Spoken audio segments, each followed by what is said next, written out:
Bonjour et bienvenue dans cette toute nouvelle vidéo dédiée au terminal en mathématiques expert. Donc là, retour juste à vous et maths expert. Voilà, l'esprit maths on vous aime bien, mais maths expert c'est encore mieux. Donc l'idée c'est de démontrer la propriété que vous voyez là pour tous les entiers naturels. Alors, si vous vous souvenez bien, dans la précédente vidéo, je vous avais dit, on peut la montrer. On l'a montré par récurrence, mais je vous avais dit qu'on peut utiliser d'autres techniques afin de démontrer cette propriété.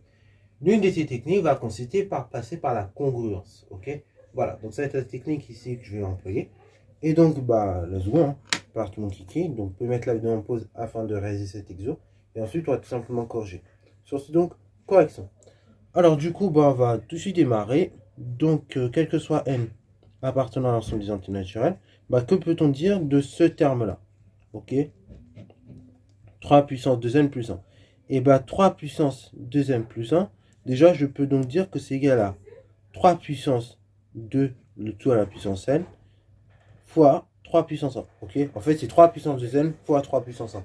Et donc, 3 puissance 2n, c'est 3 au carré fois le tout puissance n fois 3 puissance 1. Ok, vous voyez le délire? Ouais, là, j'ai fait un peu en 2 ans, là, si vous voulez. Pour le détail, c'est 3 puissance 2n fois 3 puissance 1. Et après, ça nous ramène à ça. Ok, donc 3 puissance 2, c'est 9 puissance n fois 3. Ok, donc là, maintenant, on va se servir des propriétés qu'on connaît sur les congruences afin déjà de pouvoir étudier la congruence de ce nombre-là, modulo 7. Donc, on y va. Or, du coup, comme vous le savez bien, là, 9, c'est congru à la chose suivante. C'est congru à 2 modulo 7. Donc, on va voir la chose suivante. 9 puissance n, c'est congru à 2 puissance n modulo 7. Voilà. Alors ça, pareil, qu'est-ce qui me permet de passer de là à là? C'est que la congruence, comme on l'a dit, se comporte bien vis-à-vis des opérations. Donc on peut tout passer à la puissance n, les congruences sont conservées. Bon, là maintenant, le truc là, il va falloir qu'on étudie les premières puissances de 2 pour voir lorsque, éventuellement, j'ai un congru modulo. J'ai un 9 puissance n congru à 1 modulo n, à 1 puissance n, et donc à 1 modulo 7. Parce que là, mon but ici, c'est d'arriver à montrer que là, j'ai 1 modulo 7. Une fois que j'arrive à montrer ça, c'est nickel. Ok, donc on va essayer de voir ça. Donc là, très rapidement, dans ma tête, je récite toutes les puissances de 7 que je connais, de 2 que je connais. Donc j'ai 2 puissance 1, ça fait 2. Voilà, donc pas terrible. 2 puissance 3, 2, ça fait 4. 2 puissance 3, ça fait 8. 2 puissance 4, ça fait donc 16. Toujours pas terrible. 2 puissance 5, 32. 2 puissance 6, 64. Donc 64, toujours pas terrible encore. Ah si, j'ai un indice 64, ça marche. 64, donc c'est 2 puissance 6, ça marche. Pourquoi ça marche? Parce qu'en fait, 64, c'est comme 63 plus 1. Ok, donc ça va être aussi congru à 1, modulo, ça va être congru donc à 1, modulo n. Ok, alors, on va l'écrire ça proprement. Ça fait donc 9 puissance n qui va être congru à la chose suivante. Donc ça va nous donner 9 puissance 2n, 9 puissance n qui est congru à 2 puissance 6, le tout puissance n sur 6, modulo 7. Alors pareil, du coup, n sur 6, là, on va dire ici que n sur 6, c'est un entier naturel. Ok, on va le mettre là. Ok, donc ainsi, je vais avoir la chose suivante. Je vais donc avoir 9 puissance n qui va être congru à 2 puissance 6, c'est-à-dire à 64 puissance n plus 6, c'est-à-dire à 1 puissance n plus 6, n sur 6, pardon. Ok, car 64 congru à 1 modulo 7. Ensuite, donc je vais en déduire la chose suivante. Je vais donc en déduire que 9 puissance n congru à 1 modulo 7. Ok. Ouais, mais moi je voulais pas 9 puissance n congru à 1 modulo 7. Moi il me fallait que j'étudie la congruence de 3 puissance 2n plus 1. Autrement dit de 9 puissance n fois 3. Donc là, il n'y a pas de problème, je multiplie tout par 3 maintenant. Ok. Donc en clair, j'ai 9 puissance n fois 3 qui est congru à 1 fois 3. Modulo 7. Voilà. Donc en clair, je peux tout simplement dire que 3 puissance 2n plus 1, c'est congru à la chose suivante, c'est-à-dire 3 modulo 7. Maintenant, il faut espérer la même chose pour le second terme que je vais encadrer en vert. C'est-à-dire 2 puissance n plus 2. Comme ça, après, par somme, on trouverait 7, congru à 7, c'est-à-dire 0 modulo 7. Et après, j'arriverai à démontrer comme ça la divisibilité de ce nombre-là par 7. Beaucoup plus efficacement qu'avec ma récurrence. Donc, on y va. Hein. Quel que soit n appartenant à l'ensemble des entités naturelles. Du coup, 2 puissance n plus 2. On y va. Ça fait combien? Du coup, ça va vous donner 2 puissance n fois 2 puissance 2. Ce qui fait donc 2 puissance n fois 4. Ok, nice. Maintenant, on va réutiliser la même chose qu'on a fait tout à l'heure. Donc, on y va. Donc là, d'abord, je vais utiliser la congruence de 2. Tout simplement vis-à-vis de 9. Ok, voilà. Donc, on va dire que 2 congru, quel que soit n appartenant à l'ensemble des entités naturelles, déjà, je peux dire que 2, c'est congru à 2 modulo. Donc, quel que soit n appartenant à n, 2, c'est congru à 2 modulo la chose suivante. Donc, on a dit modulo 7. Ok, on peut mettre or, si vous voulez. Voilà. Là, ça qui est congru à ça modulo 7. Là, je vous ai rien appris. Hein. 2, le reste de la division euclidienne, quand on fait 2 divisé par 7, ça fait toujours 2. Donc, quand vous avez tout passé à la puissance n, ça fait 2 puissance n, qui est congru à 2 puissance n à la puissance 7. Là, du coup, on refait la même étude. On va essayer d'étudier les puissances de 2. Et donc là, tout à l'heure, on a étudié les puissances de 2. On a vu qu'à partir de 2 puissance 6, on avait un résultat intéressant.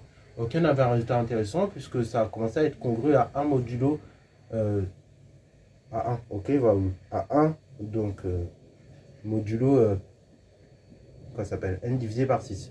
Et donc, du coup, c'était congru à 1 modulo toujours 7. Ok, donc je ne m'embête pas, hein, je réutilise le même résultat. Donc, ça fait que 2 puissance n va être congru à 2 puissance 6, le tout à la puissance n sur 6, modulo 7. Et donc, ça fait que 2 puissance n congru à 64 puissance n sur 6, modulo 7. Et donc, comme 64, on a dit, c'est congru à 1 modulo 7, ça fait donc 2 puissance n congru à 1 sur puissance n plus sur 6, modulo 7. Ça fait donc 2 puissance n congru à 1 modulo 7. Mais moi, je ne voulais pas 2 puissance n. Je voulais étudier la congruence de 2 puissance n fois 4. Donc, du coup, je vais dire que 2 puissance n multiplié par 4, ça sera congru à 1 multiplié par 4, modulo 7. Ok, donc on en arrive là. Alors, petite remarque avant qu'on continue cette démonstration. Pourquoi je m'arrête là à 64? Donc, il est congru à 1 modulo 7. Ok, ou à 1 puissance n sur 6 modulo 7. Pourquoi je m'arrête là? Parce qu'après, si je refais à 2 puissance 7, je vais retomber encore sur le même cycle. Je vais avoir 128. Et après, du coup, 128, je vais essayer. On peut regarder dans sa tête vite fait. 128 est 2 renouveaux congrus à 2 modulo 7. Ok. Après, pareil. On va essayer plus tard. Donc, 2 puissance. Donc là, on était à 7. On va faire 2 puissance 8. 2 puissance 8, c'est 256. Et donc 256, on va essayer de voir de sa tête à combien c'est congru. Modulo combien? À modulo 7. Et donc là, très rapidement de tête, je trouve que 256 est congru à 4 modulo 7. Et ainsi de suite, ça se répète. Donc on a un cycle comme ça de 6. Donc c'est pour ça que je m'arrête dès que ça fait 1, parce qu'après je sais que ça va retomber. Ok, c'est ça que traduit en quelque sorte le n sur 6. C'est-à-dire que le 6 là, qui est là, ça veut dire que tous les 6, je vais répéter la même chose. Ok, tous les puissances 4 sur 6, 4 plus 6, je vais répéter la même chose. Ok, je vais retomber sur le même résultat. Pardon, tous les puissances, donc n égale 6k plus un résidu, je vais retomber sur le même résultat. Bon, tout ça pour dire, enfin, donc j'ai 2 puissance n plus 4 fois 4, pardon, qui est congru à 4 modulo 7. Donc en clair, j'ai 2 puissance n plus 2 congru à 4 modulo 7. Et qu'est-ce que je peux conclure? Là, maintenant, je peux faire la somme.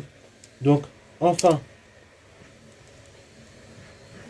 par somme, du coup, on va pouvoir en déduire la chose suivante. Donc, on avait étudié la congruence de 3 puissance 2n plus 1. Donc, plus 2 puissance n plus 2. Ça, c'est congru à donc 3 puissance 2n plus 1. On avait dit que cette quantité-là a été congrue tout simplement et tout bêtement à la chose suivante. Donc on a vu que c'était congrue à 3. Et cette quantité-là que je viens d'étudier, on a dit qu'elle est congrue à 4. Donc c'est congrue à 3 plus 4 modulo 7. Et donc, en clair, 3 puissance 2n plus 1 plus 2 puissance n plus 2. Ça, c'est congru à 0 modulo 7. Car, en fait, quand vous divisez 7 par 7, vous obtenez comme reste 0. Et donc, on peut dire car comme 7 est congru à 0 modulo 7. Ok. Voilà. Et donc là, je peux en déduire la chose suivante. Comme cette quantité-là est congrue à 0 modulo 7, ça veut donc dire que tout simplement 7 divise 3 puissance 2n plus 1 plus 2 puissance n plus 2. Donc ça c'est vrai pour tout n. Appartenant à l'ensemble des entiers naturels. Donc en clair, cette quantité-là que vous devez voir, et bien tout simplement, on a réussi à démontrer en moins de 15 minutes, contrairement à la référence où vous vous souvenez, on avait pris presque 16 minutes à démontrer, que cette quantité divise, cette quantité-là. Ok. Et donc là, vous voyez que c'est beaucoup plus rapide avec les congruences. Là, ça fait quelques lignes vis-à-vis de la récurrence. La récurrence, voilà, ça écrit, ils ont encore la récurrence sous les yeux. Donc là, ça nous avait pris une page et demie pour la récurrence. Dans du classe, en gros, si on met tout sur une page, ça vous fait une page entière. Ok, une page entière plus un tiers d'une page. Donc voilà. Donc vous voyez que la récurrence, c'est un bon réflexe, mais parfois, si on peut aller plus vite, parfois, il faudra tenter les chemins un peu plus rapides. Et donc là, vous avez vu un intérêt aussi par le début de la vidéo de l'utilisation de la congruence, notamment pour démontrer une divisibilité. Donc ça, c'est le cas le plus utilisé, bien évidemment. Après, je vous montrerai d'autres applications de la congruence, notamment pour remplir ce qu'on appelle des tableaux de congruence. Donc on fera ça dans une prochaine vidéo. Sur ce, c'est la fin de la vidéo. J'espère qu'elle t'a plu. Si c'est le cas, n'hésite surtout pas à la liker, commenter et bonne réussite à toi en mathématiques et en sciences.